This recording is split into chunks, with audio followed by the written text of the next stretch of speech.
রঙিন এই পৃথিবী সারিতে হইবে, সাদের এই দেহ মাটিতে খাইবে। রঙিন এই পৃথিবী সারিতে হইবে, সাদের এই দেহ মাটিতে খাইবে।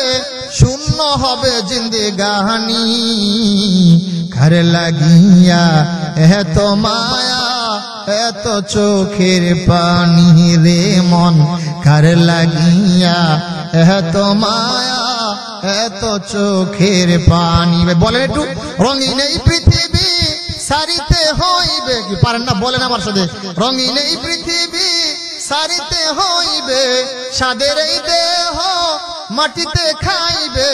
শূন্য হবে জিন্দেগানি, কার লাগিয়া এত মায়া এত চোখের পানি রে মন, কার লাগিয়া এত মায়া এত চোখের পানি।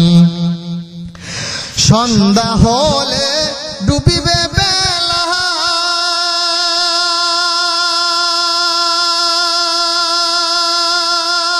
সাঙ্গ হবে ভবের এই মেলা।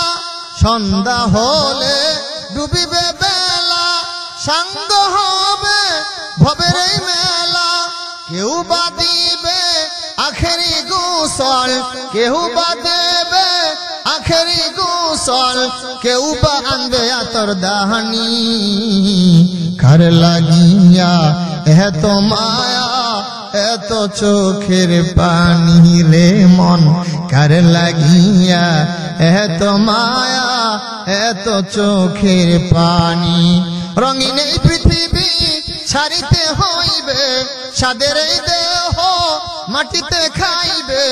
শূন্য হবে জিন্দেগানি, কার লাগিয়া এত মায়া এত চোখের পানি রে মন, কার লাগিয়া এত মায়া এত চোখের পানি। জিকিরে হকা মধু গজাই রুহেরা, مرحمة مدعي دل مجروح را، دل جو خالی یاد حق سے ای جوا، خانہ شیطان یوں دل بے غما،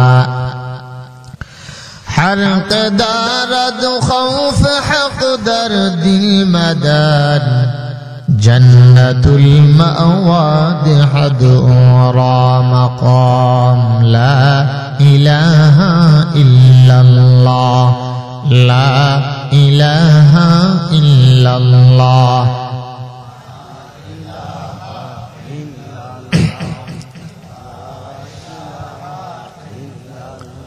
لا إله إلا الله، لا إله إلا الله، لا إله إلا الله، محمد رسول الله صلى الله عليه وسلم. سبحانك لا علم لنا إلا ما علمتنا إنك أنت العليم الحكيم. رب اشرح لي صدري ويسر لي أمري واحلل عقدة من لساني يفقه قولي. الحمد لله. দারিয়াপুর দক্ষিণ পাড়া জামে মসজিদের উদ্যোগে ২৭তম বার্ষিক ওয়াজ মাহফিলের উপস্থিত মুহতারাম সম্মানিত সভাপতি, সম্প্রতিকালে জাতির শ্রেষ্ঠ সম্পদ ওয়ারাসাতুল আম্বিয়া হযরত উলামায়ে কেরাম, বিভিন্ন জায়গা হতে আগত সমাগত বিভিন্ন শ্রেণীর মানুষ আমার সম্মুখে বসে আছেন। পিতৃ সমতুল্য মুরিব্বানে ইজওয়াম, যুবক ভাইরা, পর্দার অন্তরালে অবস্থানরত শ্রদ্ধেয়া সম্মানিতা মা ও বোনেরা, আল্লাহ পাকের আলী শানে দরবারে লাখ কোটি শুকর যে মহান রব্বুল আলামিন হায়াতের মূল্যবান সময়ের মধ্যে আমাদেরকে সুস্থ রেখে হায়াতকে দীর্ঘায়িত করে দুনিয়ার অসংখ্য অগণিত হাজারের কাছ থেকে যাচাই ও বাছাই করে মাজালিসুল কোরআন, কোরআনের মজলিস তথা জান্নাতের বাগানে যে আল্লাহ তাবারক তাআলা আমাদেরকে এখানে আসার এবং বসার তৌফিক দান করেছেন, এজন্য মন প্রাণ উজাড় করে সকলেই সেই মহান মনিবের দরবারে কালেমাতে শুকর আদায় করি, পড়ি আলহামদুলিল্লাহ। হাজারো মানুষ পৃথিবীতে আছে, নেক কাজ এটা আল্লাহ পাকের তৌফিক ছাড়া হয় না, কথা ঠিক কিনা? নেক কাজ আল্লাহ পাকের তৌফিক ছাড়া হয় না। কারণ হলো নেক কাজের ইচ্ছা করলে হয় না যদি আল্লাহ তাকে কবুল না করে, কথা বুঝতে পেরেছেন? নেক কাজের ইচ্ছা আছে, কিন্তু যদি আল্লাহ কবুল না করে তাহলে তাও সে ব্যক্তি করতে পারবে না। কারণ হলো হাজারো মানুষ এলাকার মধ্যে আছে, এমন মানুষ আছে মাইকের আওয়াজ কানে যাচ্ছে, তারা বিভিন্ন কাজের মধ্যে লিপ্ত রয়েছে, অথচ মুমিন যারা, মুমিন ব্যক্তি কেমন বলা হয়েছে, সাপ যদি মানুষ দেখে, কি দেখে? আমার কথার সাথে আপনাদের কথা বলতে হবে। সাপ যদি মানুষ দেখে, কি দেখে? মানুষ। সাপ যদি মানুষ দেখে তাহলে নিজেকে আত্মরক্ষার জন্য দৌড়িয়া গর্তের দিকে পলায়ন করে। যেখানে গেলে সে নিজেকে হেফাজত করতে পারবে, রক্ষা করতে পারবে, বাঁচতে পারবে, এটা করে। আল্লাহ রাসূল হাদিসের মধ্যে বলেন, ইন্নাল ঈমানা লা ইয়ারিজু ইলাল মাদিনাতি কামা তারিজুল হাইয়াতু ইলা জুহরিহা।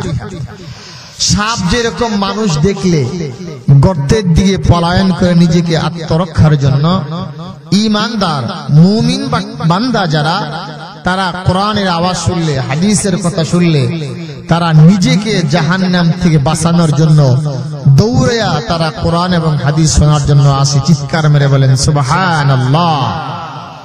এখান থেকে আপনি বুঝতে পারলাম যে নেক কাজের ইচ্ছা থাকলে শুধু হয় না, যদি আল্লাহ তাবারক তাআলা কবুল না করে।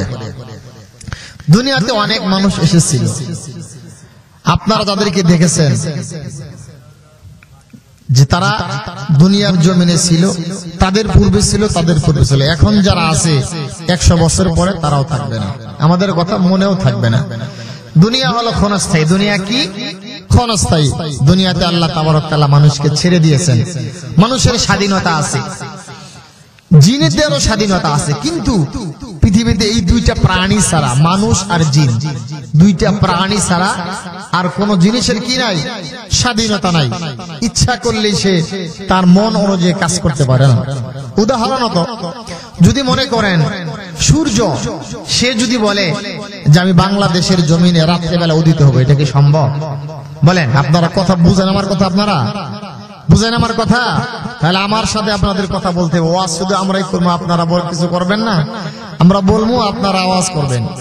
সূর্য যেরকম ইচ্ছা করলে রাতের বেলা উদিত হতে পারে না, ঠিক চন্দ্র ইচ্ছা করলে দিনের বেলা সে উদিত হতে পারে না। কারণ এদের নির্দিষ্ট কক্ষপথ আছে, কারো পথ কেউ অতিক্রম করতে পারে না। একটা গাভী আপনি চকে নিয়ে যাচ্ছেন, সুন্দর সামনে কিছু ঘাস আছে, অথবা মানুষের শস্য ফলানো আছে, জমিনে ধান চাষ করা আছে বা অন্যান্য ফসল আদি চাষ করা আছে। গাভীটার মন চাচ্ছে সে খাবে, এখন আপনি নিয়ে যাচ্ছেন, যদি খাবারও মন চায় আপনি কি খেতে দিবেন? মুখ কাছে নিলেও আপনি টান দিয়ে ফিরে আনবেন, তার মানে তার স্বাধীনতা নেই, সে হলো পরাধীন। সুতরাং মানুষ আর জিন বাদ দিয়ে যত মাখলুক পৃথিবীতে আছে তারা সকলেই পরাধীন, তারা সবাই আল্লাহর হুকুম মেনে চলে। কিন্তু আল্লাহ পাক রব্বুল আলামিন মানুষ এবং জিনকে সৃষ্টি করেছেন, তাদেরকে আল্লাহ স্বাধীনতা দিয়েছেন। এই স্বাধীনতার অর্থ হলো যে তুমি ইচ্ছা করলে নেকের কাজও করতে পারো, গুনাহের কাজও করতে পারো। সুতরাং পৃথিবীতে যত মাখলুক আছে, জিন আর মানুষ বাদ দিয়ে সকল মাখলুকের কোনো হিসাবই হবে না, বলেন সুবহানাল্লাহ। কিন্তু তারা পরাধীন, তাদের স্বাধীনতা নাই, তারা মন গড়া কাজ করতে পারে না, যে তাদের কোনো হিসাব নেই। কিন্তু আমরা স্বাধীন, ইচ্ছা করলে আমরা নেকের কাজও করতে পারি, গুনাহের কাজও করতে পারি, কিন্তু আমাদের জন্য হিসাব আছে। কি আছে? হিসাব আছে। হিসাব যে দিতে হবে এটা হলো চিরন্তন সত্য। কারণ এখানে হিসাব না দেওয়া, না হিসাব না দিয়ে পার কোনো সুযোগ নাই। কারণ হিসাব আমাকে আপনাকে দিতেই হবে। দুনিয়ার আদালতে তাও একটু যদি টাকা পয়সা দিয়া, ক্ষমতা দিয়া, শক্তি দিয়া, হ্যাঁ, ন্যায়কে অন্যায়, অন্যায়কে ন্যায় করে একটু পার পাওয়া যায়, সুযোগ থাকে, সুযোগ তৈরি করে। দুনিয়ার মানুষ শ্রেষ্ঠ বিচারক হতে পারে না, এদের মধ্যে ভুল ত্রুটি থাকে। আল্লাহ বলে, আলাইসাল্লাহু বিআহকামিল হাকিমিন, আমি হলাম শ্রেষ্ঠ বিচারক। আল্লাহ কি? শ্রেষ্ঠ বিচারক। শ্রেষ্ঠ বিচারকের গুণাবলী হলো যে তুমি যা করেছো, যদি ভালো কাজ করো এটার তোমার ভালো জাযা দেয়া হবে, উত্তম বিনিময় তোমাকে দেয়া হবে। আর তুমি যদি মন্দ করো এটার শাস্তি তোমাকে ভোগ করা লাগবে।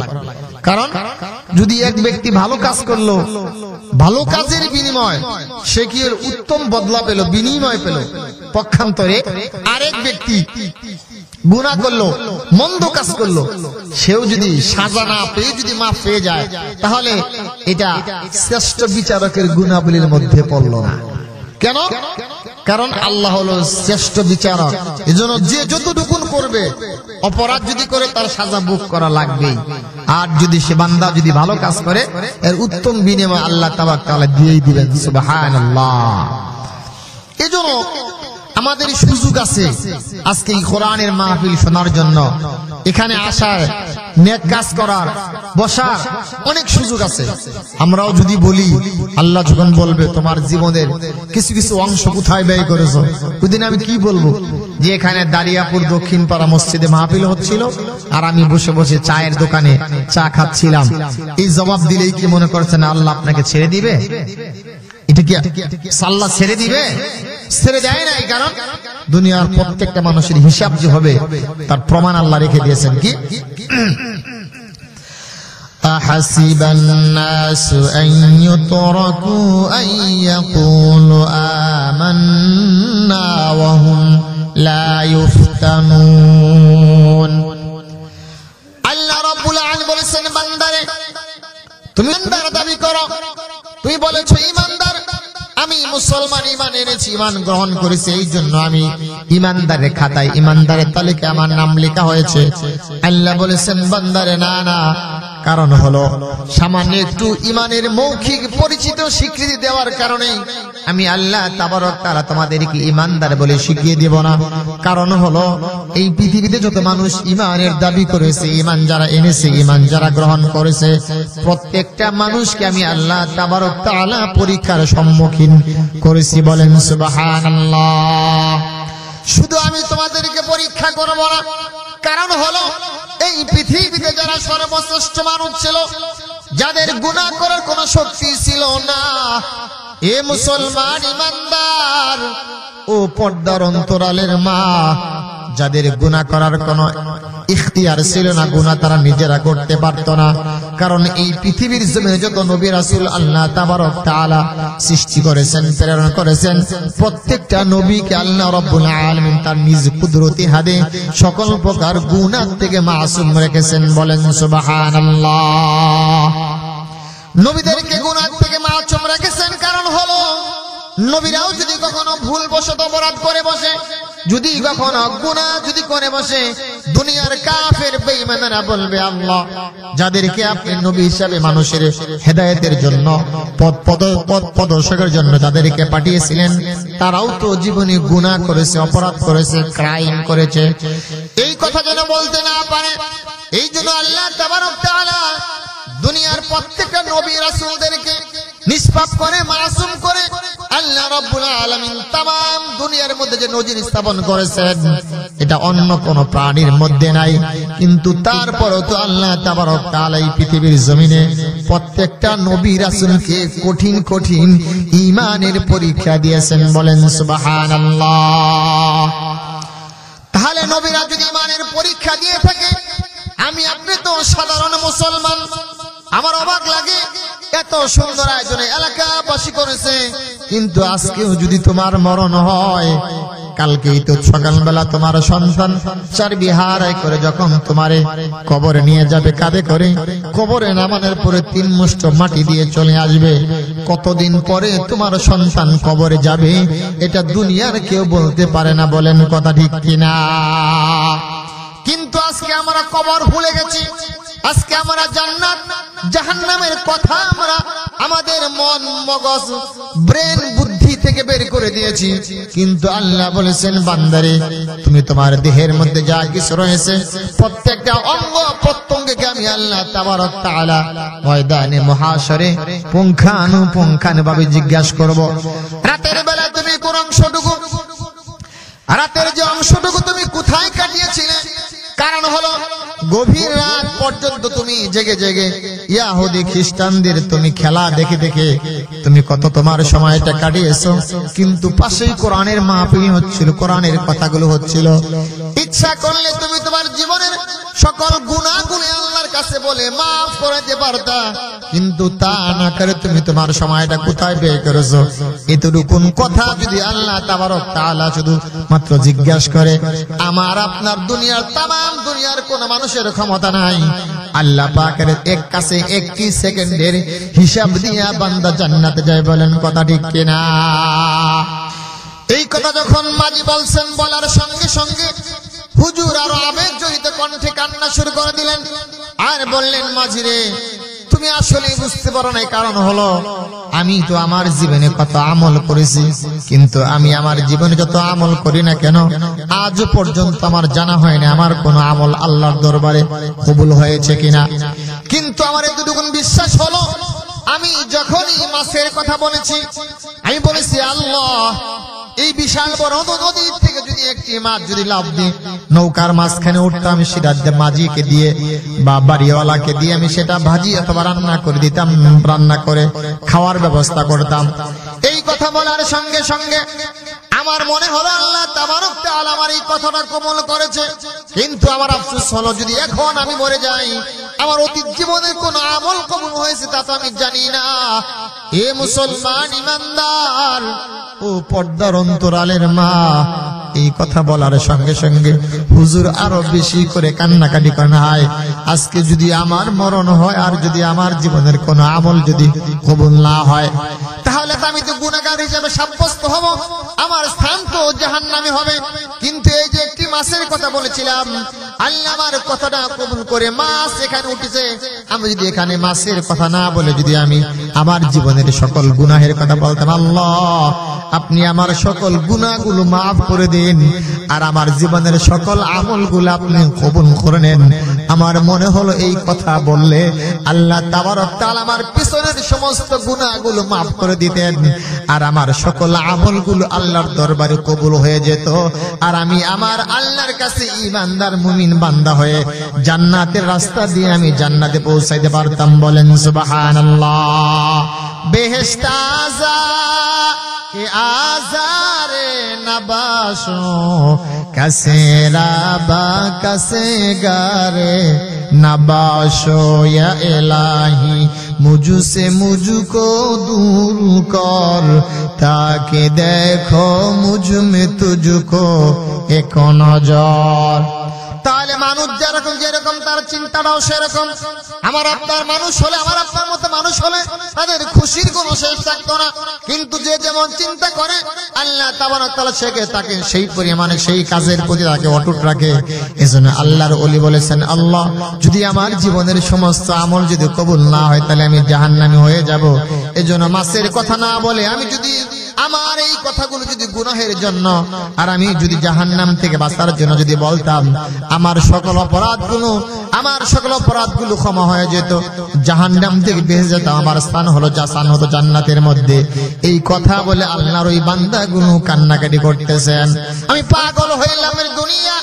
এই যে হাজারো মানুষ আজকে মাইকের মধ্যে কানে এই কোরআনের কথাগুলো শুনতেছে, তারা কেন এখানে আসলো না? আল্লাহ যদি কিয়ামতের কঠিন ময়দানে দাঁড়িয়ে বলে, বান্দা এই যে তুমি আমার কোরআন শুনেছিলে, আমার হাদিস শুনেছিলা, কিন্তু আমার কোরআন শোনার পরও হাদিস শোনার পরও বান্দা যেভাবে তুমি মুখটার ঘাড় ঘুরায়া অন্যদিকে চলে গেছো, কিয়ামতের কঠিন ময়দানে যেদিন বন্ধু আর বন্ধু থাকবে না, সেই দিন কোনো কিছু বেচা কেনা হবে না।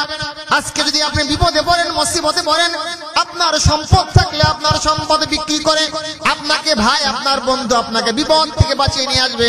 পৃথিবীর কোন প্রান্তে যদি আপনি বিপদে পড়েন ভাই, এ মুসলমান ইমানদার ও পর্দার অন্তরালের মা, কোন সন্তান যদি পৃথিবীর জমিনে কোথাও বিপদে পড়ে, মা এরকম করে চোখের পানি ফেলে আসল নবীকে বলে, আল্লাহ তুমি আমার সন্তানকে আমার জানের বিনিময়ে ফিরিয়ে দাও। বাবা বলে, আল্লাহ আমার সম্পদের বিনিময়ে আমার সন্তানকে ফিরিয়ে দাও। এরকম দুনিয়ার জমিনে কিন্তু বাঁচানোর অনেক চেষ্টা দুনিয়ার মানুষেরা করে, কিন্তু আল্লাহর নামের কসম করে বলি ভাই, ওই কিয়ামতের কঠিন ময়দানে যদি আমি আপনি বিপদে পড়ি, মুসিবতে পড়ি, ওই আল্লাহ তাবারক তাআলা আর আমার নেক আমল ছাড়া কেউ আমাকে বাঁচাইতে পারবেন না। বলেন সুবহানাল্লাহ। আল্লাহ রাব্বুল বলেন, কুল লিইবাদিয়াল্লাযীনা আমানু ইউকিমুস সালাতা ওয়া ইউনফিকু মিম্মা রাযাকনাহুম সিররান ওয়া আলানিয়াতাম মিন قبل أن يأتي يوم لا بيع فيه ولا خلال। الله أكبر বলেন। আল্লাহ বলেছেন বান্দারে, ইবাদিয়াল্লাযীনা আমানু ইউকিমুস সালাহ, এর বান্দা তোমরা নামাজ পড়ো আর আমি আল্লাহ ইবাদত করো, দাসত্ব করো, গোলামি করো। ওয়া ইনফিকু মিম্মা রাযাকনাহুম, আর আমি আল্লাহ তাবারক তাআলা তোমাদেরকে যা দিয়েছি আমার দেয়া সম্পদ থেকে, আমার দেওয়া জান আর মাল থেকে তোমরা আমি আল্লাহর রাস্তায় খরচ করে আসো। ওয়া ইনফিকু মিম্মা রাযাকনাহুম সিররান ওয়া আলানিয়াতাম মিন ক্বাবলি, এর বান্দা তোমরা গোপনে এবং প্রকাশ্যে দান করো। এই যে একটি প্রচলন আমাদের একটি প্রবাদ বাংলার জমিনে আছে, অনেকেই বলে শুধুমাত্র গোপনে দান করেন, প্রকাশ্য করবেন না। আসলে এই ব্যাখ্যাটা কোথায়? এই আয়াতের ব্যাখ্যা মুফাসসিরিন কেরাম কি বলেছেন? আমি ঘটনার মধ্যে দিয়ে আমি কিন্তু যে সূরাটা তিলাওয়াত করেছি ওখানে তো আমি শুরু করে না, আমি শুনেছি একটু দীর্ঘ সময় আমাকে আলোচনা করতে হবে। আমি সেই সূরার মধ্যে এখনো ঢুকি নাই, তার আখ্যান দিয়ে বলতেছি, শুধুমাত্র গোছানোর জন্য আর বোঝানোর জন্য বলতেছি। ওই যে আমরা কোথায় প্রকাশ্যে দান করব আর কোথায় গোপনে দান করব, একটি মাসআলা আমি আপনাদেরকে বলে যাই, আপনারা সেটা নোট করে রাখেন। কারণ হলো সব জায়গায় গোপনে দান করা যাবে না। গোপনে আপনি ওই জায়গায় দান করবেন, সমাজের মধ্যে একজন বিত্তবান মানুষ ছিল, সম্পদশালী মানুষ ছিল, অথবা আপনার আত্মীয় স্বজনের মধ্যে এমন একজন সম্ভ্রান্ত বিত্তবান সম্পদশালী মানুষ ছিল, কিন্তু কোনো কারণে তার সম্পদগুলো নষ্ট হয়ে গেছে, কোনো কারণ তার সম্পদ শেষ হয়ে গেছে, কিন্তু লোক লজ্জার ভয়ে সে মানুষের কাছে হাত পাততে পারে না, মুখেও বলতে পারে না, মুখেও বলতে পারে না, মানুষের কাছে চাইতেও পারে না। এমন বিপদে তার দিন অতিবাহিত হয়, লোক লজ্জার ভয়ে কিছু বলতে পারে না। কখনো সে অনাহারে, কখনো অর্ধহারে দিন অতিবাহিত করে, কিন্তু মানুষের কাছে সে বলতে পারে না। আল্লাহ বলেছেন বান্দারে, এই যে মানুষটা লোক লজ্জার ভয়ে মানুষের কাছে চাইতে পারলো না, বলতে পারলো না, এই লোকটাকে খুঁজে খুঁজে রাতের আধারে লোকটার সম্মান ইজ্জত রক্ষা করার জন্য, তার পরিবারটাকে সুন্দর করার জন্য রাতের আধারে ঘুরে ঘুরে খুঁজে খুঁজে ওই মানুষগুলাকে তোমরা গোপনে দান করো। আর যারা এই সমস্ত মানুষগুলাকে গোপনে দান করলা, তারা যেন আসলে তাদেরকে দান করলা না, এই সমস্ত মানুষদেরকে দান করলে ওই দানটা তার হাতে দেওয়ার আগেই ওই দানটা আমি আল্লাহ তাবারক তাআলা হাতের মধ্যে এসে যায়। একটু জোরে বলেন সুবহানাল্লাহ। এ অতলাকার মুসলমান গো, ও পর্দার অন্তরালের মা, আসলে কোন জায়গায় গোপনে দান করতে কি জানেন? কারণ হলো মানুষের তো একটা সম্মান আছে, ইজ্জত আছে, কারণ মানুষের অপমান করে আল্লাহ বলেছেন বান্দারে, এই মানুষটা আমি এত আল্লাহ তাবারক তাআলা সুন্দর করে সৃষ্টি করেছি, যদি পৃথিবীর কোন মানুষ এক মানুষকে অপমান করে, লাঞ্ছনা করে, গঞ্জনা দেয়, প্রবঞ্চনা করে, জুলুম অত্যাচার করে, আমি আল্লাহ রাব্বুল আলামিন আমার কুদরতি অন্তরের মধ্যে আমার কলিজায় হিট লাগে, আঘাত লাগে। কারণ এই মানুষ সৃষ্টি করতে আমি আল্লাহ তাবারক তাআলা কি পরিমাণে কষ্ট আর মেহনত করেছি, তামাম দুনিয়ার কোন মাখলুকের এটার কোনো হিসাব নাই। এই পৃথিবীর জমিনে সামান্য একটা উদাহরণ দিয়ে যায়। এ অতলাকার মুসলমান গো, ও পর্দার অন্তরালের মা, কান খুলে শুনে নাও মা, সামান্য একটি কথা আমি আপনাদেরকে বলি। এখানে একটি ঘটনা সুন্দর করে উল্লেখ করা আছে। আল্লামা ইবনে জায়দ রাহমাতুল্লাহি আলাইহি তাফসীর তাবারির মধ্যে একটি সুন্দর ঘটনা উল্লেখ করেছেন। এই লোকটার নামটা আপনারা সকলেই জানেন, হযরত ইব্রাহিম আলাইহিস সালাতু ওয়াস সালাম দীর্ঘদিন পর্যন্ত বিবাহ করেছেন, তার কোনো সন্তানাদি হয় নাই। দীর্ঘদিন পরে তার বয়স যখন 70 বা তার বয়স যখন 80 মতান্তরে 82, আর এই সময়ের মধ্যেও আল্লাহ তাবারক তাআলা কয়েকটি পুত্র সন্তানের সুসংবাদ দিয়েছেন। এই পুত্র সন্তান হওয়ার ভূমিষ্ঠ হওয়ার সঙ্গে সঙ্গে আল্লাহ আমার পয়গম্বর ইব্রাহিম, তুমি তোমার এই পুত্র সন্তানকে সহ তোমার স্ত্রীকে সহ ওই মরুভূমির প্রান্ত রেখে আসো। বলেন সুবহানাল্লাহ। এখানে বিষয়টা কত মারাত্মক কঠিন। শুধুমাত্র আপনি চিন্তা করেন, দীর্ঘ 10 বছর ধরে আপনি বিবাহ করেছেন, বিবাহ করার পর আপনার সন্তান হয়েছে, ওই সন্তানকে যদি সামান্য একটু অসুস্থ হয়, আপনার ঘুম নাই, আপনার খাওয়া নাই, আপনি সমস্ত সম্পদ বিক্রি করে সন্তানকে বাঁচানোর জন্য আপনি বিভিন্ন জায়গায় দৌড়াদৌড়ি করেন, নিজের জান প্রাণ সম্পদ মাল সবকিছু বিসর্জন দেওয়ার জন্য আপনি প্রস্তুত থাকেন। তারা হলো আল্লাহর পয়গম্বর ইব্রাহিম আলাইহিস সালাম। দীর্ঘ 80 বছর বয়সে তার একটি পুত্র সন্তান হয়েছে, আর তার প্রিয়তমা স্ত্রীকে বললেন, তোমাদেরকে দুইজনকে সহ এক মগ পানি আর হলো কয়েকখানা খেজুর দিয়ে ওই যে মরুভূমির প্রান্তরে সেখানে রেখে আসা হবে। তামাম দুনিয়ার মা বোনেরা সবাই কান খুলে শুনেন, যারা বিবাহ করেছেন তারাও শুনেন, যারা বিবাহ করেন তারাও সকলেই কান খুলে শুনে যান। এই দুনিয়ার জমিনে মা আর বাবা সন্তান কি পরিমাণে ভালোবাসে ভাই, এ মুসলমান ইমানদার ও পর্দার অন্তরালের মা তার বিন্দু পরিমাণে 1 কোটি ভাগের 1 ভাগ ভালোবাসা আমাদেরকে দিয়েছেন। তাই আমাদের যে মহাব্বত, এবার পয়গম্বর ইব্রাহিম আলাইহিস সালাম মাত্র 1 মগ পানি আর কয়েকটা খেজুর দিয়ে শিশু পুত্র ইসমাইল এবং তার স্ত্রী হাজেরাকে ওই জায়গার মরুভূমির প্রান্তরের মধ্যে রেখে আসলেন। চতুর্দিকে মরুভূমি আর মরুভূমি, কোথাও কোনো খাদ্য নাই, কোনো পানি নাই, বড় জঙ্গলের মধ্যে হিংস্র প্রাণীর আক্রমণ হওয়ার সম্ভাবনা রয়েছে। এমন কঠিন পরিস্থিতির মধ্যেও বাবার মনের মধ্যে কি পরিমাণে মায়া আর ভালোবাসা। দীর্ঘ 80 বছর পরে আমার একটি পুত্র সন্তান হলো, আমার প্রাণের প্রিয়তমা স্ত্রী এবং আমার সন্তানকে মরুভূমির প্রান্ত রেখে আসলাম। হিংস্র কোন প্রাণী আক্রমণ করে তাদের জীবনটাই প্রাণ নাশ করে দিতে পারে এবং খাদ্য সংকট, পানি সংকট, তারা সেখানে অনাহারে অর্ধহারে মরে যেতে পারে। এতটুকুন ভয় তিনি করলেন না, কারণ যেহেতু আল্লাহ তাবারক তাআলা হুকুম করেছেন, এই জন্য আল্লাহর হুকুম পালন করার জন্য পয়গম্বর ইব্রাহিম আলাইহিস সালাম শিশু পুত্র ইসমাইলকে এবং তার স্ত্রী হাজেরাকে মরুভূমির প্রান্ত রেখে আসলেন। একটু জোরে আওয়াজ করে বলেন সুবহানাল্লাহ। এবার যখন শিশু পুত্র ইসমাইল এবং হাজেরাকে রাখার পরে যখন তাদের পানি এবং খেজুরগুলো শেষ হয়ে গেল, তখন মা বড় চিন্তায় পড়ে গেলেন, কিভাবে কি করা যায়। এবার ধীরে ধীরে পানি আর খেজুরগুলো শেষ হয়ে যাওয়ার পরে কয়েকদিন হলো সেখানে কোনো খাবার নাই, পানি নাই, খাদ্য নাই। এভাবে খাবার না খেতে খেতে শিশু পুত্র ইসমাইলের গলাটা শুকিয়ে যাচ্ছে। ওই বাচ্চা কথা বলতে পারে না। তামাম দুনিয়ার মানুষেরা শুনে রাখেন, পর্দার অন্তরা সন্তান যখন কথা বলতে পারে না, আল্লাহ বলে, বান্দারে এই সন্তান মুখের মধ্যে কোনো ভাষা নাই, কিন্তু আমি আল্লাহ তাবারক তাআলা সন্তানের প্রতি সন্তানের মাধ্যমে আর ওই মায়ের মাধ্যমে এমন একটা আকর্ষণ, এমন একটা সংযোগ সৃষ্টি করে দিয়েছি। যখন বান্দা ছোট শিশু বাচ্চা কথা বলতে পারে না, বাচ্চা যখন ক্রন্দন করে, কান্নার আওয়াজ যখন মায়ের কানে পৌঁছে যায়, মা দুনিয়ার সমস্ত কাজ কর্মে ছেড়ে দিয়া ওই সন্তানকে টান দিয়া বুকের মধ্যে কোলে নিয়ে চুমা দেয়, আর মা তার জবান দিয়ে সন্তানকে আদর করে অন্য অন্য বুলি শুনিয়ে শুনিয়ে সন্তানকে খাবার খাওয়ায়। এই জন্য দুনিয়ার মানুষেরা শুনে রাখেন, এই পৃথিবীর জমিনে মা সন্তান ভূমিষ্ঠ করেছে, এই জন্য পৃথিবীতে মায়ের চাইতে বড় আপন আর কেউ নাই। বলেন সুবহানাল্লাহ। এবার পুত্র সন্তান ইসমাইল যখন গলা শুকিয়ে গেল, কণ্ঠ পর্যন্ত ক্ষীণ হয়ে গেছে, মার বুকের গলা শুকিয়ে গেছে, বুকের স্তন দুধ শুকিয়ে গেছে। মা চিন্তা করো, প্রাণের প্রিয়তমা সন্তানকে আমি কি করব, কিভাবেই বা তার লালন পালন করব। এই জন্য মরুভূমির প্রান্তরে আপনারা যদি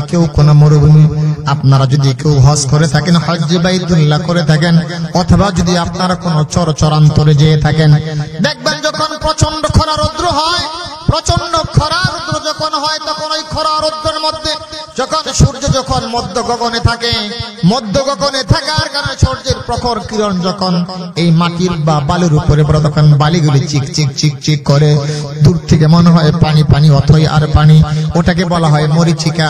কিন্তু যখন আপনি দৌড়িয়া পানি মনে করে সেইখানে আপনি যাবেন, ওইখানে যাওয়ার করে পানি তো পাবেই না, শুধু আপনি বালু আর বালু পাবেন। বলেন কথা ঠিক কিনা?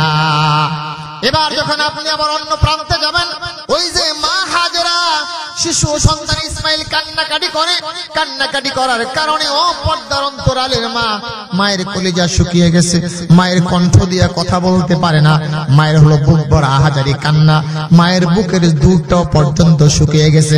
এই জন্য দৌড়িয়া মা সাফা পর্বতে গেছে। সাফা পর্বতে যাওয়ার পর দেখে সেখানে বালু, মনে করেছেন পানি, এত পানি সেখানে মনে হচ্ছে মা দৌড়িয়ে যখন গিয়েছে। আপনি শুধু এতটুকু চিন্তা করেন যে মা কয়েকদিন যাবত হলো অনাহারি অর্ধহারি, মায়ের কণ্ঠ শুকিয়ে, গলা শুকিয়ে, মানে মায়ের বুকের দুধ পর্যন্ত শুকিয়ে গেছে। এখন আপনি মনে করেন, আপনি কি বলেন জানেন নাকি ওই মায়ের শরীরে কি পরিমাণে শক্তি? ওই মায়ের শরীরে কি বাঘের মতো শক্তি আছে নাকি? ওই মায়ের শরীরে কি সিংহের মতো? কথা বুঝেন না আমার আপনারা? বুঝতেছেন? ওই মায়ের শরীরে সিংহের মতো শক্তি আছে নাকি দৌড়ানোর মতো?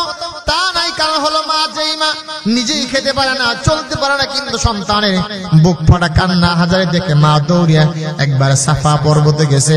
সেখানে মনে করেছেন পানি, কিন্তু দৌড়িয়া গেতে সেখানে পানি নাই, বালি আর বালি। মা পাগল হয়ে গেল। আবার সাফা মারওয়া থেকে তাকে কোথায় দেখে?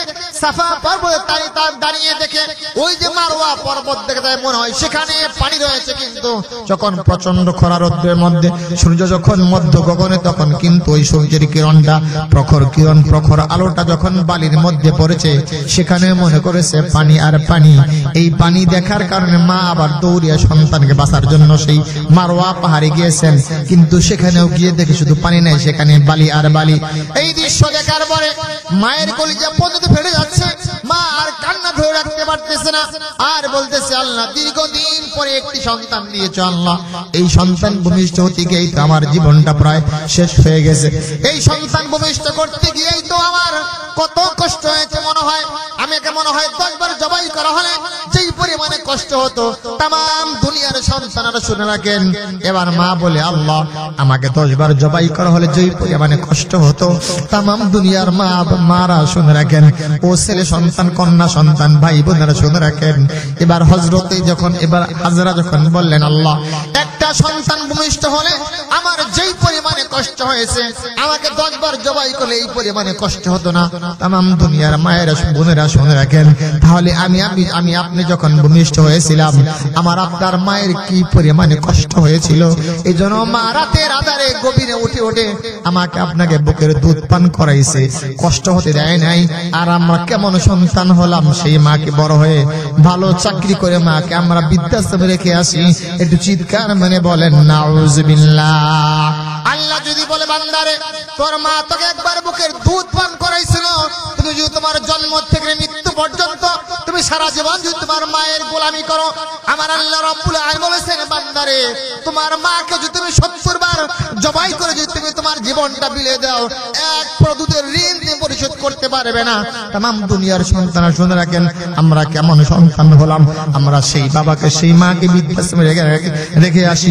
আমার মায়ের চোখ থেকে এক ফোঁটা পানি যদি আমার বিরুদ্ধে বের হয়ে যায়, আমার জীবনের হাজারো আমল যদি করি, আমি যদি 1000 বার যদি মক্কাতুল মুকাররমা মদিনাতুল মুনাওয়ারা যদি 1000 বার যদি হজ বাইতুল্লাহ করি, আমার আপনার জীবনের সমস্ত আমলগুলো বরবাদ হয়ে যাবে। বলেন নাউযুবিল্লাহ।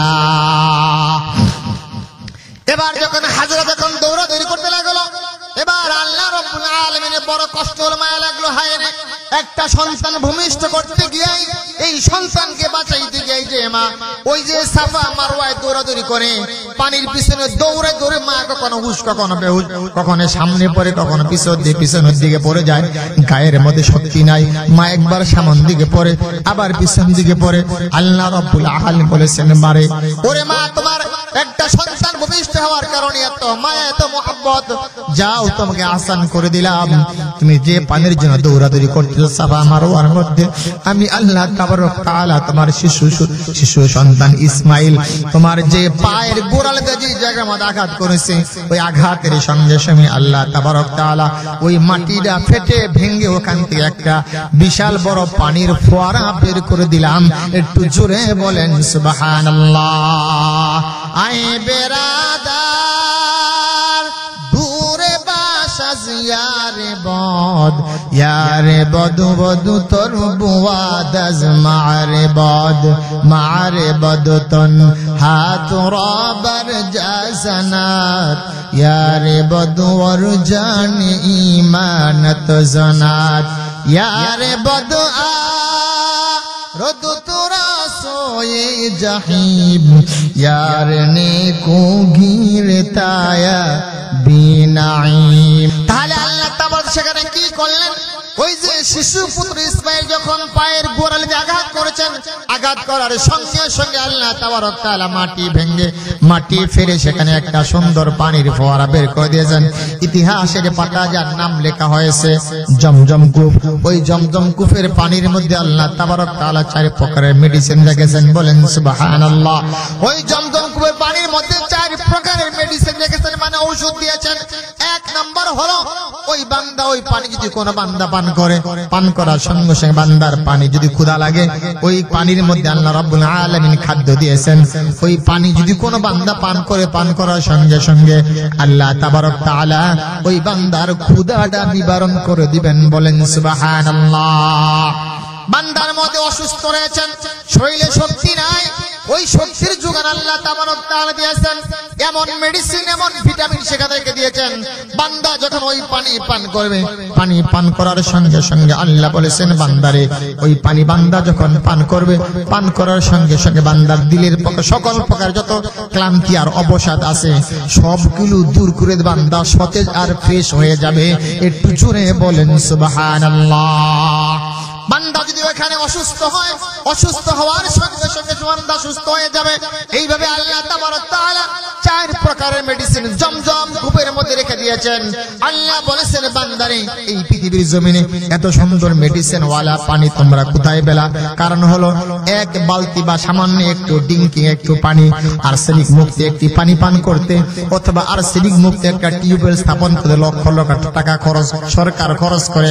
আমি একবার 2005 সালে আমি একবার সেখানে 40 দিনে একটা চিল্লায় গিয়েছিলাম, আর সেখানে পড়েছিল হলো গোপালগঞ্জের গোবরা ইউনিয়ন, তার মানে মধুমতি নদীর কাছেই। এখানে 40 দিন আমি সফরে ছিলাম। একটা দিনের জন্য তো সেই পানিগুলো আমরা পান করতে পারি নাই। সে পানিগুলো খাদ্যের জন্য ব্যবহার করা হয়, সব হলো লবণাক্ত পানি, আর সেই পানিগুলো আপনাকে কিনা খেতে হয়েছে। আর বিভিন্ন দূরে দূরে 3-4টা গ্রাম ভিত্তিক একটা একটা করে সেখানে একটা নলকূপ মানে ওয়াটার তার মানে আর্সেনিক মুক্ত বিশুদ্ধ পানির যে আবরণ দেওয়া হচ্ছে, টিউবওয়েল স্থাপন করা হয়েছে, সেখানে লক্ষ লক্ষ টাকা খরচ করে সেই টিউবওয়েল দিয়ে আর্সেনিক মুক্ত টিউবওয়েল স্থাপন করতে হয়েছে। আল্লাহ বলেছেন বান্দারে এই পৃথিবীর জমিনে যেই পরিমাণে পানি আমি তোমাকে পান করাইছি, এর বান্দা যদি জমজম কূপের 1 পেয়ালা পানি বান্দা যদি পান করো, আমি আল্লাহ তাবারক তাআলা যদি বলি বান্দারে তোমার জীবনের জন্ম থেকে মৃত্যু পর্যন্ত যত নেক আমল তুমি করেছো বান্দা, তাহলে তোমার এই 1 পেয়ালা পানির দাম হবে না, বলেন সুবহানাল্লাহ। আর সেই পানিটা আমরা কার জন্য পেলাম, কোথা থেকে এলো সেটাই তো আমি বলে দিলাম। ওটা দুনিয়ার কোন মানুষের কান্নার জন্য দেয় নাই। যেই মা তার সন্তানকে বাঁচানোর জন্য চিৎকার করেছে, আহাজারি করেছে, বুক ফাটা মায়ের কান্না, ক্ষুধার্ত অবস্থায় সন্তানকে বাঁচানোর জন্য যেই মা দৌড়াদৌড়ি করেছেন, কান্নাকাটি করেছেন, মায়ের কান্না আল্লাহর কাছে বড় পছন্দ হয়েছে। এজন্য ওই মায়ের বদলতে আল্লাহ তাবারক তাআলা আমাদেরকে পৃথিবীর জমিনে জমজম নামে একটা কূপ দিয়া, ওই কূপের পানির মাধ্যমে হাজার হাজার রোগ থেকে আল্লাহ আমাদেরকে শিফা দান করেছেন। একটু জোরে বলেন সুবহানাল্লাহ। আল্লাহ বলেছেন ওয়া নুনাজ্জিলু মিনাল কুরআনি মা হুয়া শিফাউ ওয়া রাহমাতুন লিল মুমিনিন। আল্লাহু আকবার বলেন। তাহলে আল্লাহ বলেছেন বান্দারে এই মায়ের জন্য, ওই মা তার সন্তানকে বাঁচানোর জন্য এত কষ্ট করেছেন, মেহনত করেছেন, তার কারণ হলো মা তার সন্তান গর্ভে ধারণ করে তারপরে প্রসব করেছেন। এই হলো মায়ের ভালোবাসা। মা নিজের জীবনটা দিতেও প্রস্তুত, কিন্তু সন্তানকে হারানো প্রস্তুত না। সন্তানের জীবনে বাঁচার জন্য মা সময় প্রস্তুত থাকে। আল্লাহ বলেছেন, দুনিয়ার মানুষেরা শোন, বান্দা গুনাহ করে বান্দা তুমি যদি জাহান্নামী হও, আমি আল্লাহর বড় কষ্ট লাগে, বড় মায়া লাগে। আমি চাই তো বান্দা তুমি জাহান্নাম থেকে বাঁচো, তুমি আমার দিকে ফিরে আসো। আল্লাহ বলেছেন, বান্দারে ওয়াত্তাকু ইয়াওমান তুরজাউনা ফীহি ইলাল্লাহ কিতাবুন আনজালনাহু ইলাইকা লিতুখরিজান নাসা মিনাজ যুলুমাতি ইলান নূর। আল্লাহ বলেছেন, বান্দারে এটি এমন একটি কিতাব, এই কিতাবের মধ্যে রয়েছে আলো। এটা অন্ধকার দূর করে দিবে, বান্দাকে মিথ্যা থেকে দূরে সরিয়ে দিবে, বান্দাকে সত্যের দিকে আহ্বান করে। এইজন্য আমরা ওয়াজ নসিহত বাংলাদেশে বাংলার জমিনে ঘুরে ঘুরে করি। এই কথাগুলো মানুষের যেন গান গজল কিসসা না শুনি, বান্দাকে যদি একটি কোরআনের কথা যদি শোনানো হয়, একটি বাণী যদি শোনানো হয়, আর একটি বাণী শুনে বান্দা যদি তেলাওয়াতের নিয়তে শুনে, আল্লাহ বলেছেন একটি কোরআনুল কারীম তার আয়াত তেলাওয়াত শোনার মাধ্যমে আল্লাহ তাবারক তাআলা কিয়ামতের কঠিন ময়দানে মুহাশরে এই আয়াতের বিনিময়ে বান্দার তামাম জিন্দেগীর গুনাহগুলো maaf করতে পারে। একটু আওয়াজ করে বলেন সুবহানাল্লাহ। এই হলো আমাদের অবস্থা। তাহলে আল্লাহ বলেছেন, বান্দারে এই যে আমি তোমাকে গুনাহ থেকে বাঁচানোর চেষ্টা করি, জাহান্নাম থেকে বাঁচানোর চেষ্টা, কারণ বান্দা তুমি যখন যদি জাহান্নামী হও আমার বড় কষ্ট লাগবে, বড় মায়া লাগবে। কারণ হলো এই মানুষ বানাইতে আমি আল্লাহর বড় কষ্ট হয়েছে। এইজন্য তামাম দুনিয়ার সব মানুষেরা শোনো, এখনো সময় রয়েছে। বান্দা গুনাহের পথ ছেড়ে নেকের পথে আসো, কোরআনের পথে আসো। আল্লাহ তাবারক তাআলা আমাদের জন্য হেদায়েতের পথকে সহজ করে দিবেন। বলেন সুবহানাল্লাহ। এই ছিল আলোচনার হলো আপনার ভূমিকা স্বরূপ। আমি যে আয়াতে কারিমা তেলাওয়াত করেছি সূরাতুল লাহাব, কোরআন শরীফের সর্বশেষের দিকে একটি সূরা। এই সূরাটা অত্যন্ত পরিচিত, তাব্বাত ইয়াদা আবি লাহাব। সূরাটা আপনারা সকলে জানেন না? এই সূরাটি নাযিল হয়েছে রাসূল সাল্লাল্লাহু আলাইহি সাল্লামের মাক্কি জিন্দেগিতে, এবং কি ইসলামের প্রথম দিকে, ইসলাম গ্রহণের প্রথম দিকে সূরাটি নাযিল হয়েছে। বিশেষ এক ব্যক্তির কারণে সূরাটি নাযিল হয়েছে। তা সূরাটির নাম হচ্ছে সূরাতুল লাহাব। সূরাতুল লাহাব এটা হলো রাসূল সাল্লাল্লাহু আলাইহি সাল্লামের আপন চাচা, যার নাম ছিল আব্দুল উজ্জা। কি নাম ছিল? উজ্জা। কিন্তু এই উজ্জা নামটা তার আসল নামটা বাতিল হয়ে তার যেটা নকল নাম, লকব ছিল, উপাধি ছিল আবু লাহাব। লাহাব হলো আগুনের শিখা। লাহাব শব্দের অর্থ কি? আগুনের শিখা, অগ্নিবর্ণ। তার মানে আব্দুল উজ্জার চেহারা এত ফর্সা ছিল, এত লাল ছিল যে তার চেহারা দেখলে মনে হতো চেহারা থেকে আগুন বের হইতেছে, এইরকম লাল ছিল। কিন্তু এই রাসূল সাল্লাল্লাহু আলাইহি সাল্লাম যখন মক্কার প্রথম জিন্দেগিতে, নবুয়তের প্রথম দিকে যখন মানুষকে কালেমার দাওয়াত দিচ্ছিলেন, তাওহীদের দাওয়াত যখন দিচ্ছিলেন, তখন এই আবু লাহাব তার আপন চাচা। আবু লাহাব কিন্তু তার আপন চাচা। আমরা আমাদের গ্রামে একটা সাধারণ একটা কথা আমরা জানি যে আবু জাহাল বলে আপন চাচা, কিন্তু আসলে আবু জাহাল রাসূলের আপন চাচা না। আব্দুল মুত্তালিব যে 10টা সন্তান, তার মধ্যে আবু জাহালের নাম নাই। এই জিনিসটা আপনারা ভালো করে বুঝে রাখেন। আবু জাহাল আপন চাচা না, পড়শি চাচা, পাড়া পড়শি চাচা এরকম। তার আপন চাচা হলো 10 জন।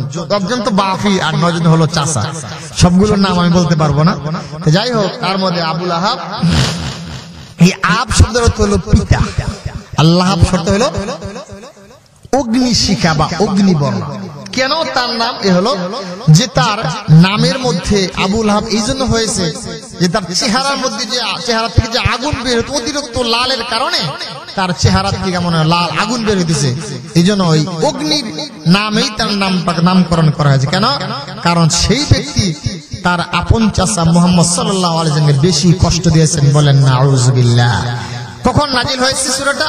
এটা হলো মক্কি জিন্দেগীদের সর্বপ্রথম দিকে, যখন 5, 7, 10 জন মানুষ মাত্র ইসলাম গ্রহণ করেছে।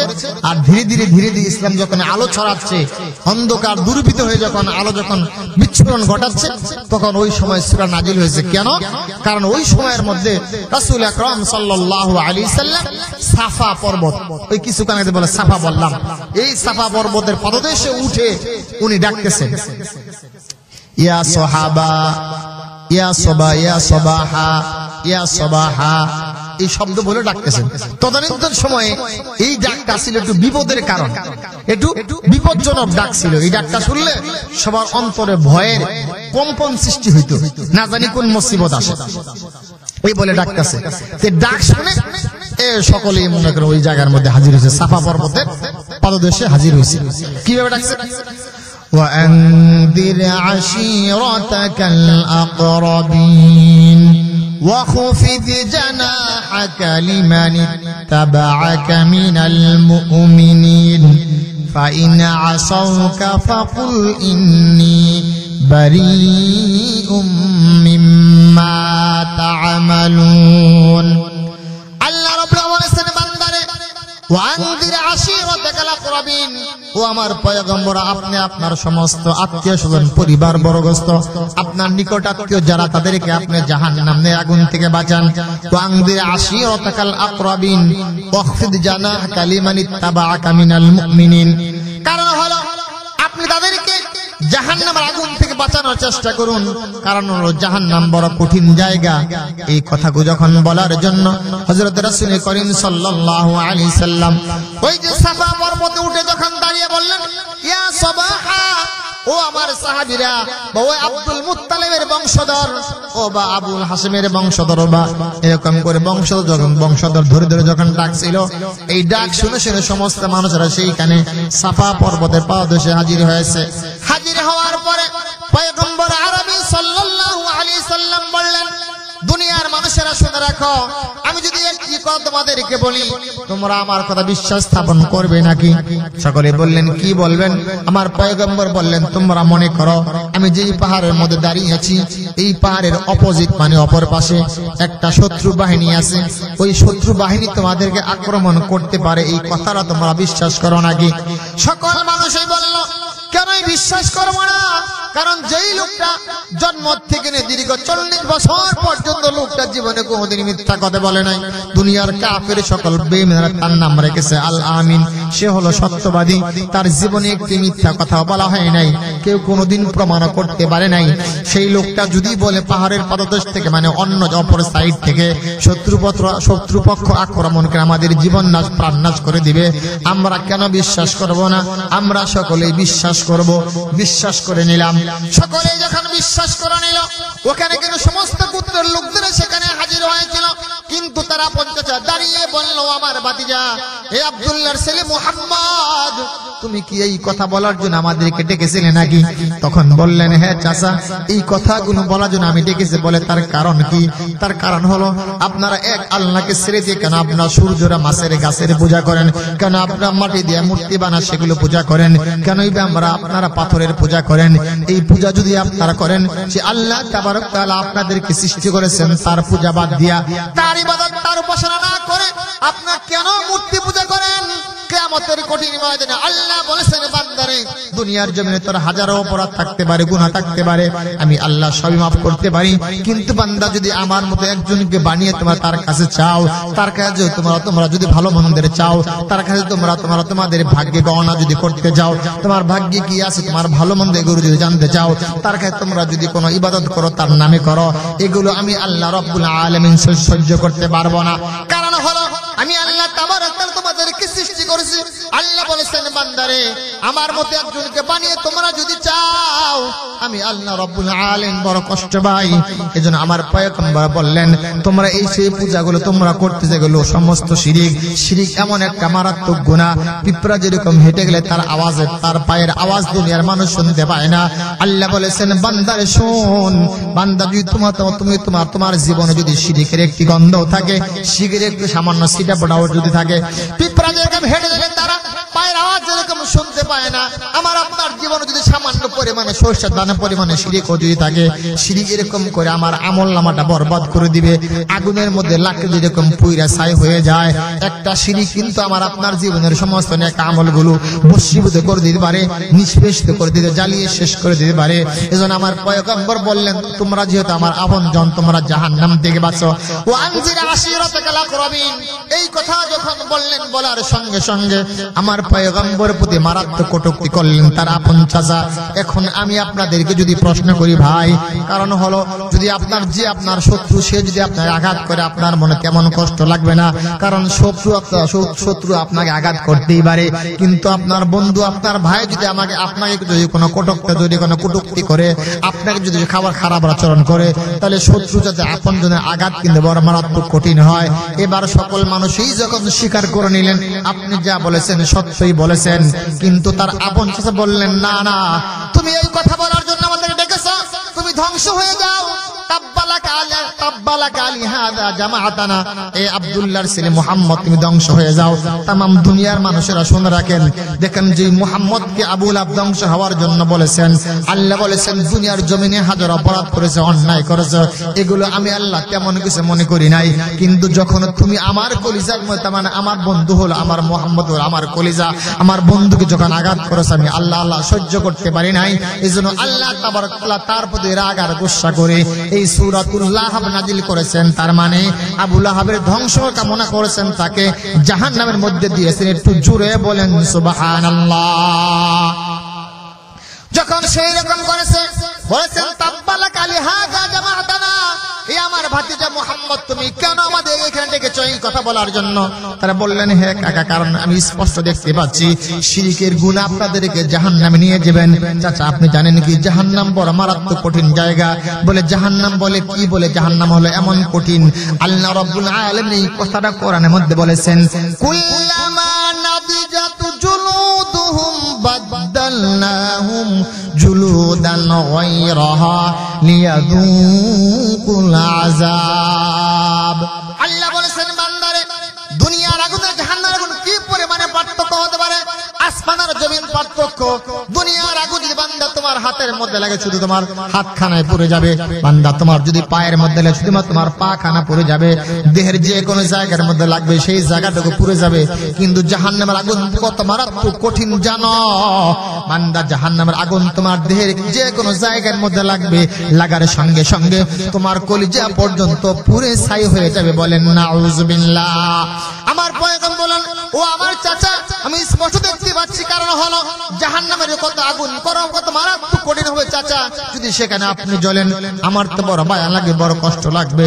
আল্লাহ বলেছেন বান্দারে জাহান্নাম থেকে তোমরা বাঁচো, জাহান্নাম থেকে বাঁচো।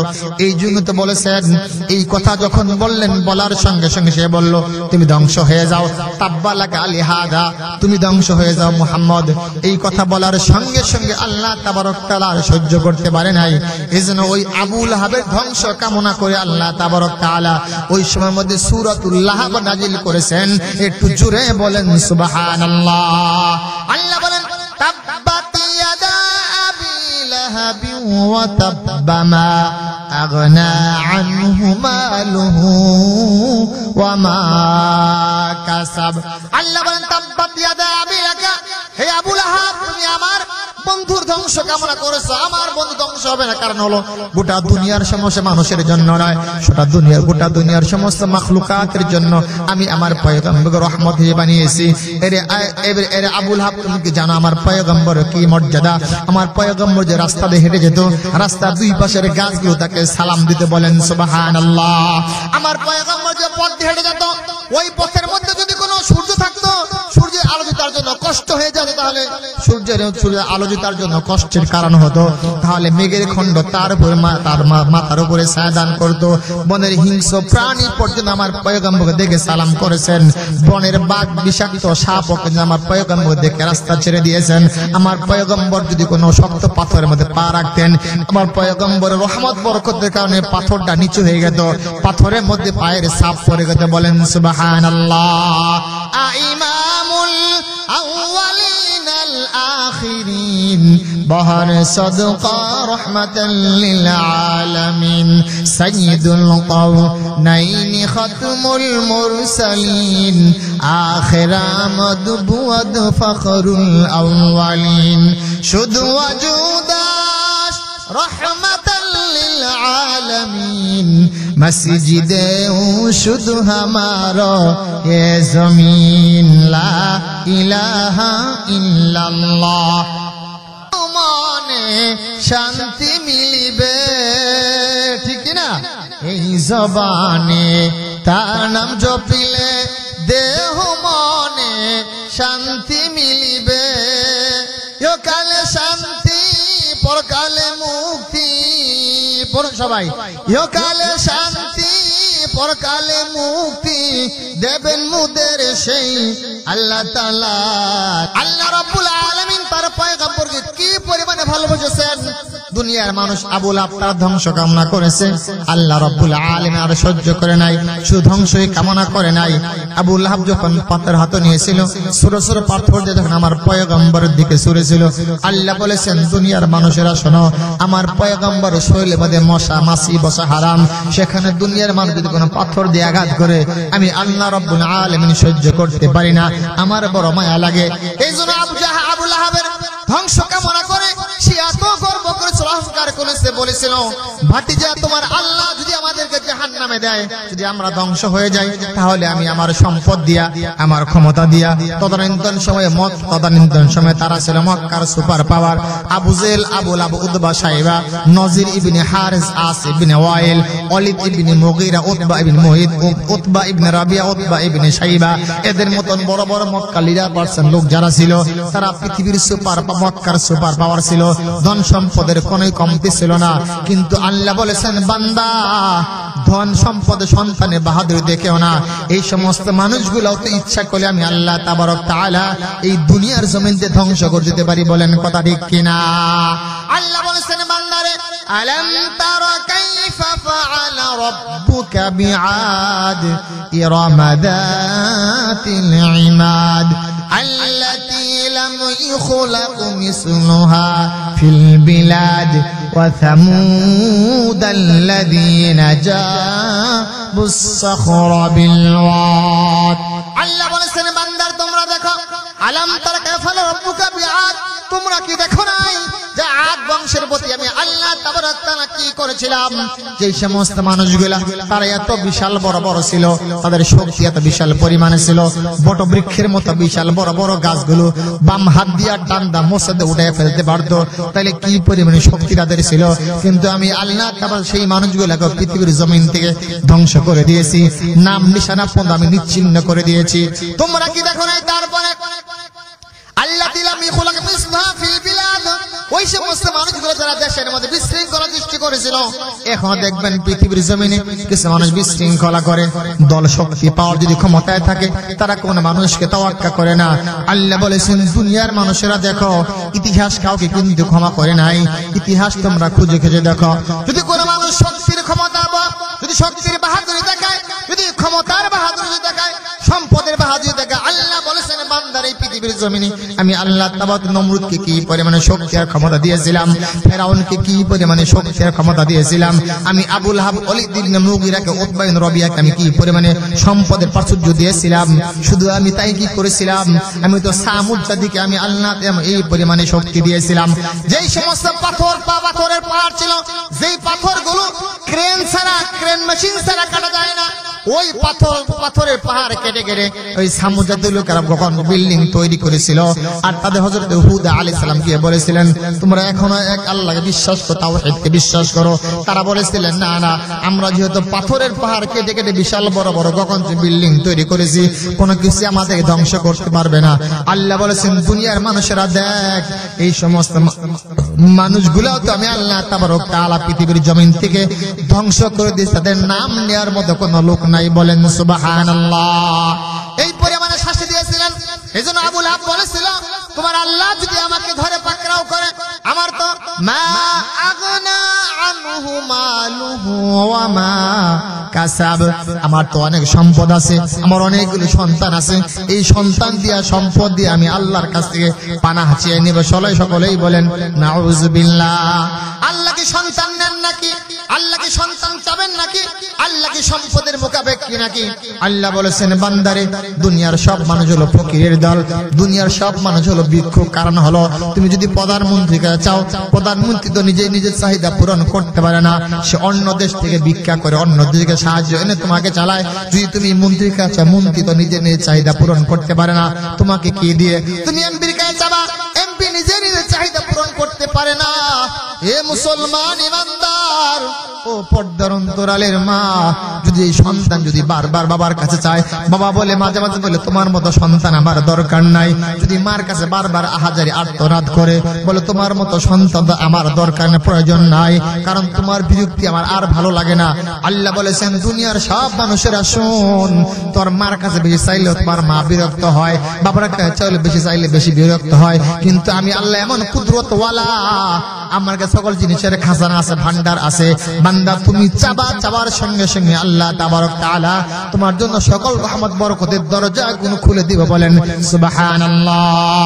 ওয়ালাউ আন্না আহলাল কুরা আমানু ওয়াত্তাকাউ লাফাতাহনা আলাইহিম বারাকাতিম মিনাস সামাই ওয়াল আরদ। আল্লাহ বলেছেন বান্দারে, যারা কোরআনের কথা শুনবে, কোরআনের কথা যারা মানবে, ওই সমস্ত মানুষগুলোকে আমি আল্লাহ তাবারক তাআলা আসমান জমিনে যত রহমত আর বরকতের দরজা রয়েছে সকল রহমত বরকতের দরজাগুলো খুলে দিব। এবার আবু লাহাব বলল, মা আগনা আনহু মালুহু ওয়া মা কাসাব, আমার সম্পদ দিয়া আমি আল্লাহ তোমার খোদাকে পানাহ চেয়ে নেব। আল্লাহ বলেছেন ধ্বংস করিস না, আমি আল্লাহ অহংকার করিস না, সম্পদে প্রাচুর্য দেখায়ও না, সন্তানের শক্তি বল ক্ষমতা বল দেখায়ও না, আমি আল্লাহ সব করে দিব, ধ্বংস করে দিব। পরবর্তী আল্লাহ কি বলেন, সায়াসলা নারান যাতা লাহাবিন ওয়া ইমরাআতুহু হাম্মালাতাল হাতাব। আল্লাহ বলেছেন বান্দারে, সায়াসলা নারান যাতা লাহাবিন ওয়া ইমরাআতুহু, এরে বান্দা তুমি ধ্বংস হয়ে যাবে, কিছুক্ষণ পরে তুমি অগ্নিকুণ্ডের মধ্যে পড়বে, জাহান্নামের মধ্যে পড়ে যাবে, জাহান্নাম থেকে কোন মানুষ বাঁচতে পারবে না, জাহান্নামের আগুন কত মারাত্মক কঠিন হবে। নারুল্লাহিল মুকাদ্দাতুল্লাতী তাত্তালিউ আলাল আফইদা, আল্লাহ বলেছেন এটা হলো আমার আগুন, এটা হলো আমার আগুন, আমি আল্লাহ যত বড়, আমার দয়া কিন্তু তার চাইতে বড়, আমি আল্লাহ যত বড়, আমার রহমত আমার দয়া আমার অনুকম্পা অনুগ্রহ অনেক বড়, আমি আল্লাহ যত আমার দয়া তত বড়, আমি আল্লাহ যত বড়, আমার আসমান ও জমিন তত বড়, আমি আল্লাহ যত বড়, বান্দা আমার আযাব ও গজব তার চাইতে বেশি বড়। এর বান্দা আমার দয়া দেখেছো, কিন্তু আমার রাগ আর গোসা কিন্তু দেখো নাই। এবার আল্লাহ বলেছেন সায়াসলা নারান যাতা লাহাব, তুমি কিছুক্ষণের মধ্যে যখন তুমি আগুনের মধ্যে পড়ে যাবে, অগ্নিকুণ্ডে পড়ার সঙ্গে সঙ্গে তুমি ধ্বংস হয়ে যাবে, দুনিয়ার কেউ তোমাকে ফিরাইতে পারবে না, শুধু তুমিও তো যাবা না। আমার পয়গম্বর আরবি সাল্লাল্লাহু আলাইহি সাল্লাম রাতে ঘুরে ঘুরে যেই মানুষকে কালেমার দাওয়াত দিয়েছেন, যেই মানুষগুলোকে পথহারা পথভ্রষ্ট গুমরাহী মানুষগুলোকে জাহান্নাম থেকে বাঁচানোর জন্য পয়গম্বর আরবি সাল্লাল্লাহু আলাইহি সাল্লাম কষ্টের মেহনত মুজাহাদা করেছেন। পর্দার অন্তরালের মা বোনেরা সকলে কান খুলে শুনে রাখেন, আমার পয়গম্বর আরবি সাল্লাল্লাহু আলাইহি সাল্লাম ওই সময়ের মধ্যে মাত্র কিছু মানুষ ইসলাম গ্রহণ করেছে, সংখ্যায় ছিল খুবই অল্প, যার কারণে তারা প্রকাশ্যে বলে কালেমার দাওয়াত দিতে পারে নাই, কালেমার কথা বলতে পারে নাই। রাতের আধারে গভীরে ঘুরে ঘুরে ঘুরে ঘুরে আমার পয়গম্বর মানুষকে জাহান্নাম থেকে বাঁচিয়েছেন, কালেমার দাওয়াত দিয়েছেন। কিন্তু আমার রাসূলের সেই হাঁটার পথের মধ্যেও ওই আবু লাহাবের স্ত্রী উম্মে জামিল বন থেকে বিশাল বড় বড় কাঠ কেটে, বিষাক্ত কাটাওয়ালা গাছ কেটে ওই কাটাগুলো আমার পয়গম্বরের পথের মধ্যে বিছিয়ে রাখতেন। একটু চিৎকার মেরে বলেন নাউযুবিল্লাহ। আমি পাগল হইলাম রে দুনিয়া, এ দারিয়াপুর এলাকার মুসলমান গো, ও পর্দার অন্তরালের মা, আমার পয়গম্বর যে শৈলের মধ্যে মশা মাঝি বসতো না, আমার পয়গম্বরের চেহারা দিকে তাকাইলে জীবনের গুনাহগুলো মাফ হয়, আমার পয়গম্বরের চেহারার দিকে তাকাইলে বান্দার গুনাহ মাফ হয়, আমার পয়গম্বরের চেহারার দিকে তাকাইলে তো বান্দার কিন্তু জাহান্নাম হারাম হয়ে যায়, আমার পয়গম্বরের চেহারা দিকে ঈমানের নজর তাকাইলে জান্নাত ওয়াজিব হয়, আমার পয়গম্বর রাস্তা দিয়ে হাঁটলে সেই রাস্তা পতাকে সালাম দিত, কিন্তু আমার পয়গম্বরকে কষ্ট দেওয়ার জন্য ওই আবু লাহাবের স্ত্রী বন থেকে বিশাল বড় বিষাক্ত কাটা কেটে আমার পয়গম্বরের রাস্তার মাঝখানে বিছায় রাখতো, তারপরে সেখানে গর্ত করতো যে এই কষ্ট দেওয়ার জন্য। আল্লাহ বলেছেন বান্দারে, শুধুমাত্র তুমি জাহান্নামে যাবে না, সায়াসলা নারান যাতা লাহাব, তুমিও ধ্বংস হয়ে যাবে, জাহান্নামের মধ্যে পড়ে যাবে, সঙ্গে তোমার স্ত্রী স্ত্রীও যাবে, কারণ হলো এই তোমার স্ত্রী আমার পয়গম্বর অনেক দুর্নাম করেছে, গীবত করেছে, শাকায়াত করেছে। ও পর্দার অন্তরালের মা, মা বোনদের মধ্যে এই দোষটা কিন্তু আছে। মা বোনরা রাগ করবেন না, আমিও তো আপনাদের মতো কোন মায়ের সন্তান। ও মা, আপনার পায়ের মধ্যে হাত রেখে, আপনার পায়ের মধ্যে আমার হাত রেখে বলছি, মা বোনদের মধ্যে এই স্বভাবটা বেশি আছে, হলো মানুষের পিছনে মানে হলো মানুষের দোষ বর্ণনাকারী, তার মানে মানুষের কুৎসাকারী। পয়গম্বর আরবি সাল্লাল্লাহু আলাইহি সাল্লামের দোষগুলো, তার জীবনে কোনো দোষ নেই, তারপরে তার নাম মিথ্যা বানিয়ে বানিয়ে এই আবু লাহাবের স্ত্রী উম্মে জামিল, তার নাম হলো উম্মে জামিল। এ হলো আবু সুফিয়ানের বোন, আবু সুফিয়ানের বোন হলো উম্মে জামিল। এই ব্যক্তি কিন্তু আমার পয়গম্বরের জন্য রাস্তার মাঝখানে গর্ত করেছেন, সেখানে বিষাক্ত কাঁটা দিয়ে রেখেছেন। তারপর আমার পয়গম্বর কিন্তু সেই ব্যক্তির জন্য কোনো বদদুয়া করে নাই। আল্লাহ বলেছেন, বান্দারে তুমিও জাহান্নামে যাবা। ও পর্দার অন্তরালের মা, এই জায়গাতে একটা শিক্ষা কিন্তু আমাদেরকে দিয়ে গেছেন। কোন স্বামী যদি কখনো ভুল করে, অপরাধ করে, গুনাহ করে, আপনার কাজ হলো স্বামীকে জাহান্নাম থেকে ফিরানো, কারণ হলো আপনার স্বামীকে ভালোর দিকে ফিরে আনা। এটা হলো দুনিয়ার প্রত্যেক নারীদের কাজ। কিন্তু আপনার স্বামী, আপনার স্বামী যদি অপরাধ করে, গুনাহ যদি করে, সাথেও যদি আপনি সাহায্য করেন, সহযোগিতা করেন। কোরআন কিন্তু হলো জীবন্ত মুজিজা। কোরআন শুধুমাত্র ইতিহাস বর্ণনা করে নাই, কিন্তু কোরআনের মধ্যে যে কথাগুলো বর্ণনা করা আছে, কোরআনের মধ্যে যে পাপ করলে যে অপরাধ হবে, ওই পাপগুলো যদি আজ মানুষ করে, আবু জেহেল যেই পাপ করেছে ওই পাপ যদি আজকে মানুষ করে, তাহলে ওই পরিমাণে শাস্তি হবে।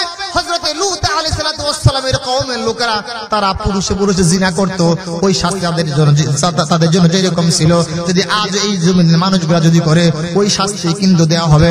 হযরত হুদ আলাইহিস সালাতু ওয়াস সালামের জাতিরা যে অপরাধ করেছিল, গুনাহ করেছিল, ওই গুনাহ যদি আমরাও তাদের, ওই শাস্তি কিন্তু আমাদেরকেও দেওয়া হবে। এই পরিমাণে আল্লাহ বলেছেন, বান্দারে তোমার স্বামী যদি অপরাধ করে, গুনাহ করে, নামাজ যদি না পড়ে, অন্যায় অপকর্ম যদি করে, তোমার কাছে তুমি তাকে ওখান থেকে ফিরিয়ে আনবা। ফিরিয়ে যদি তুমি যদি আরো সাহায্য করো, সহযোগিতা করো, তাহলে তোমার কিন্তু ওই শাস্তি হবে। আবু লাহাব যেরকম করে তার স্ত্রীকে নিয়ে জাহান্নামে যাবে, আমরাতুহু হাম্মালাতাল হাদাব, যেরকম করে তার স্ত্রী যখন জাহান্নামে যাবে, জাহান্নামে যাওয়ার পরে শুধু এখানে জাহান্নামে যাবে না, ফি জিদিহা হাবলুম মিন মাসাদ, কারণ তার স্ত্রী হলো এরকম মানুষের দোষগুলা বর্ণনা করতো, মানুষের পিছে মানে পশ্চাতে নিন্দাকারিনী, মানুষের দুই পিছনের খালি অপরাধগুলো সে খুঁজে বেড়াতো, আর বন জঙ্গল থেকে কাঠগুলো সে ঘুরে মাথায় করে কাঠ সে নিজেই কেটে মাথায় করে বাড়িতে আনতো। আর ওই কাঠ দিয়ে আমার পয়গম্বরকে, ওই খড়িগুলো, লাকড়িগুলো দিয়ে পয়গম্বর বিভিন্ন প্রকারের কষ্ট নির্যাতন করতো। তখন যখন তার স্বামী যখন জাহান্নামে যাবে, যাওয়ার কারণে ওই যে সে বন থেকে যে লাকড়ি সংগ্রহ করেছে, ওই লাকড়িগুলো যখন সে জাহান্নামের মধ্যে ছেড়ে দিবে, আর আফসোস করে বলবে, হায় আমি তো তোমার কথা শুনেই তো মুহাম্মদকে আমি কষ্ট দিয়েছিলাম, আমি তো তোমার কথা শুনেই তো রাস্তার মাঝখানে গর্ত খনন করেছিলাম। ভাই, হে মুসলমান ইমানদার, ও পর্দার অন্তরালের মা, বলা হবে যে তোমার কথা শুনে তুমি রাস্তার মাঝখানে আমি কণ্টকা কিনে বানিয়ে দিয়েছিলাম, কাঁটাগুলো বিছিয়ে রেখেছিলাম। দুনিয়ার সকল মা বোনেরাই শুনে রাখেন, আপনার স্বামী যদি অপরাধ করে, গুনাহ যদি করে, তাদের সঙ্গে যদি আপনি যদি সঙ্গ দেন, যদি গুনাহ করার জন্য উৎসাহ দেব, অনুপ্রেরণা যদি দেন, তাহলে আপনিও কিন্তু স্বামীর সঙ্গে জাহান্নামী হবেন। দুনিয়ার কিন্তু সেদিন তো কিন্তু কেউ বাঁচাইতে পারবে না, কোন সম্পদ আপনাকে বাঁচাইতে পারবে না, কোন সম্পদ সন্তান কেউ আপনাকে বাঁচাইতে পারবে না, কোন নেতা, কোন মন্ত্রী, মিনিস্টার কেউ আপনাকে বাঁচাইতে পারবে না। বাঁচাবে একমাত্র আপনার নেক আমল। আল্লাহ বলেছেন, বান্দারে নেক আমল করে যাও। ও যে আগে বলেছেন, লা বাইউন ফিহি ওয়ালা খিলাল, এর বান্দা সেই দিন কোনো বেচা কেনা হবে না। তুমি যদি ল্যান্ড প্রপার্টির মালিক হও, মিল ইন্ডাস্ট্রির মালিক তুমি যদি হও, তামাম দুনিয়ার মালিকানাও যদি তোমার হাতের মধ্যে চলে আসে, তারপরে যদি কিয়ামতের কঠিন ময়দানে যদি বলা হয়, আল্লাহ এই তামাম দুনিয়াটা আমি আপনার কাছে লিখে দেব, আল্লাহ বলেছেন, বান্দারে শোন, এই তামাম দুনিয়ার সব সম্পদ দিয়েও তো আমি আল্লাহ পাক রব্বুল আলামিনের জান্নাতের একটা ফুলের দামও হবে না। একটু চিৎকার মেরে বলেন সুবহানাল্লাহ। রঙিন এই পৃথিবী সারিতে হইবে, সাদের এই দেহ মাটিতে খাইবে। রঙিন এই পৃথিবী সারিতে হইবে, সাদের এই দেহ মাটিতে খাইবে। শূন্য হবে জিন্দেগানি, ঘর লাগিয়া এত মায়া, এত চোখের পানি রে মন, ঘর লাগিয়া এত মায়া, এত চোখের পানি। বলেন একটু, রঙিন এই পৃথিবী সারিতে হইবে, কি পারেন না বলেন আমার সাথে, রঙিন এই পৃথিবী সারিতে হইবে, সাদের এই দেহ মাটিতে খাইবে শূন্য হবে জিন্দেগানি কার লাগিয়া এত মায়া এত চোখের পানি রে মন কার লাগিয়া এত মায়া এত চোখের পানি সন্ধ্যা হলে ডুবিবে বেলা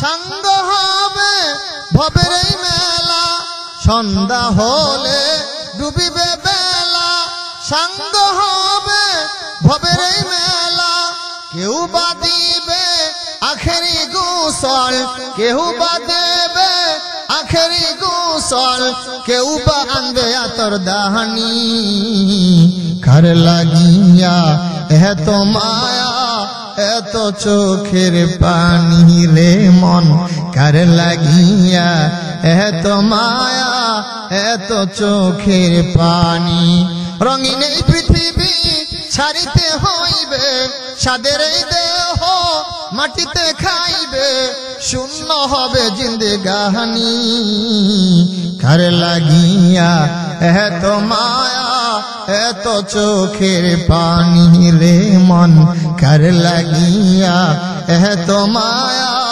এত চোখের পানি